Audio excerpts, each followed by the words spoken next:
নমস্কাৰ, কুটুম চাইডলৈ স্বাগতম জনাই বহুদিনৰ মূৰত আৰম্ভ কৰিব বিচাৰিছোঁ পুনৰ যোগাত্মক বাৰ্তা।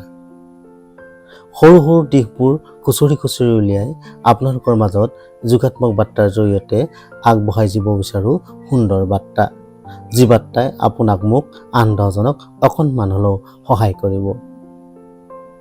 আজি যোগাত্মক বাৰ্তাৰ মূল বিষয় হ'ল গ্ৰীষ্মবন্ধত আমাৰ ল'ৰা ছোৱালীয়ে বিভিন্ন দিশত বিভিন্ন কৰ্মশালাত অংশগ্ৰহণ কৰে, বিভিন্ন দূৰণিৰ ঠাইলৈ ফুৰিবলৈ যায়। কিন্তু বৰ্তমান আজিকালি সন্তানে বা ল'ৰা ছোৱালীয়ে কৰ্মশালা বিভিন্ন স্থানত ফুৰিবলৈ গৈ সময় কটাই সময়সমূহ শেষ হৈ যায়, কিন্তু আত্মীয়ৰ ঘৰত ফুৰিবলৈ অকণমানো সময় নোলায়, যাৰ বাবে আত্মীয়তা মানৱীয়তা এইসমূহ আমাৰ মাজৰ পৰা হেৰাই গৈছে। মূল বিষয়টো হ'ল মই কৰ্মশালাৰ পৰাই প্ৰথমে আৰম্ভ কৰোঁ। কৰ্মশালা বিভিন্ন দিশত হয়। ক'ৰবাত যদি সাঁতোৰ কৰ্মশালা হৈছে, ক'ৰবাত পাঠদান হৈছে, ক'ৰবাত নাচ হৈছে, ক'ৰবাত গান হৈছে, ক'ৰবাত ঢোল বাদ্য হৈছে, ক'ৰবাত ফেশ্বন হৈছে, ইত্যাদি ইত্যাদি কৰ্মশালা। আপোনাৰ সন্তানে কোনটো দিশত পাৰ্গত বা কোনটো দিশত বিচাৰে এই কথা কিন্তু অধিকাংশ অভিভাৱকেই চিন্তা নকৰে। এটা বেগ লৈ ল'ব, দিনটোৰ বাবে ওলাই যায়। পুৱা যদি ঢোল বাদ্যত দিলে, আনফালে দুপৰীয়া গৈ আকৌ নাচিবলৈ দিলে, আকৌ পিছবেলা গৈ সাঁতোৰত দিলে। মুঠতে সন্তানটো গ্ৰীষ্মবন্ধটো আহৰি নাই, একেবাৰে আহৰি নাপায়, অকণমান খেলিবলৈ আহৰি নাপায়। আজিকালি খেলাটো প্ৰায় উঠিছে, মোবাইলতে গেম খেলি থাকে, কিন্তু আত্মীয়ৰ ঘৰত ফুৰিবলৈও অকণমানো সময়ে নোলায়। যদি কোনোবাই সেই কৰ্মশালাত অংশগ্ৰহণ কৰা নাই, তেতিয়াহ'লে বহিৰাজ্য বা আন ঠাইত ফুৰিবলৈ গৈ সময় শেষ কৰি দিয়ে।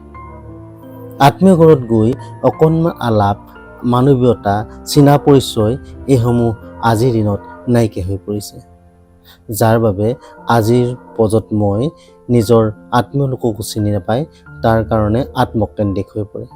আৰু আত্মকেন্দ্ৰিক হৈ পৰিলে মাক দেউতাকে কয়, আমাৰ ল'ৰাটো কিয় জানো আত্মকেন্দ্ৰিক হৈ পৰিল, মিতিৰ কুটুমৰ ঘৰত মানুহকে চিনি নাপায়।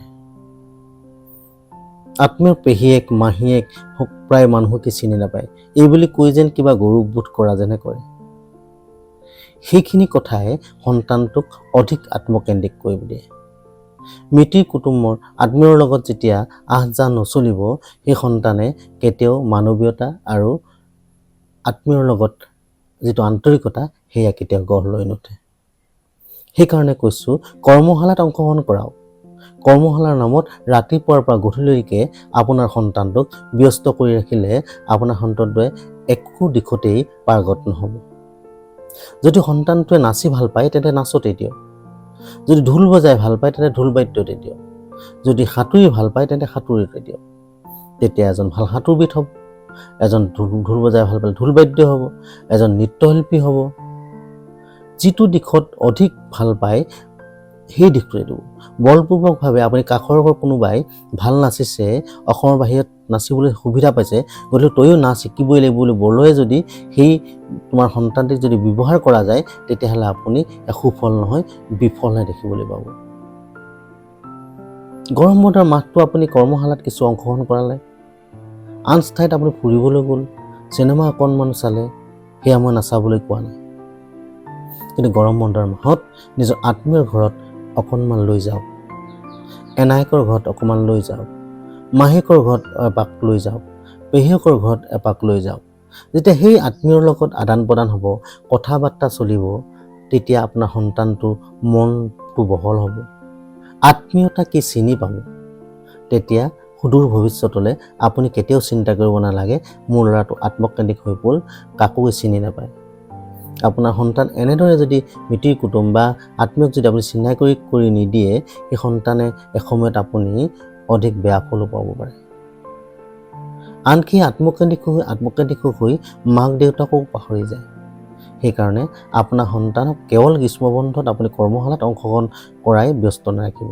কৰ্মশালাত অংশগ্ৰহণ কৰাওক, যিটো দিশত পাৰ্গত সেইটোতে কৰ্মশালা দিয়ক। কাৰোবাৰ লগত প্ৰতিযোগিতা কৰিবলৈ গৈ দিনটো আপুনি সন্তানক ব্যস্ত কৰি নাৰাখিব। অকণমান খেলিবলৈ দিয়ক, অকণমান আপুনি লৈ যাওক মৃত্যুৰ ঘৰত ফুৰিবলৈ, চিনাকি কৰাই দিয়ক। তেতিয়া আপোনাৰ সন্তানৰ পৰা আত্মকেন্দ্ৰিক ফলটো আপুনি নাপায়। অন্ততঃ একো নহ'লেও মানৱতাৰ মনটো আপোনাৰ সন্তানৰ মনত গঢ় লৈ উঠিব। গতিকে আজি যোগাত্মক বাৰ্তাত এই এটি সৰু সুন্দৰ উপস্থাপন কৰিব বিচাৰিলোঁ। যদি আপোনালোকে এই ভিডিঅ'টো ভাল পাইছে বা ভাল লাগিছে, আপোনালোকৰ অন্ততঃ আন 10জনে পাব পৰাকৈ আপুনি শ্বেয়াৰ কৰি দিব, লাইক কৰি দিব, কমেণ্ট কৰিব, অকণমান মৰম কৰি যাব। তেতিয়া মই খুচৰি খুচৰি এনেধৰণৰ সৰু সৰু যোগাত্মক বাৰ্তা আপোনালোকলৈ আগবঢ়াবলৈ চেষ্টা কৰিম, যি যোগাত্মক বাৰ্তাই অকণমান হ'লেও কাৰোবাক নহয় কাৰোবাক উপকৃত কৰিব। ধন্যবাদ।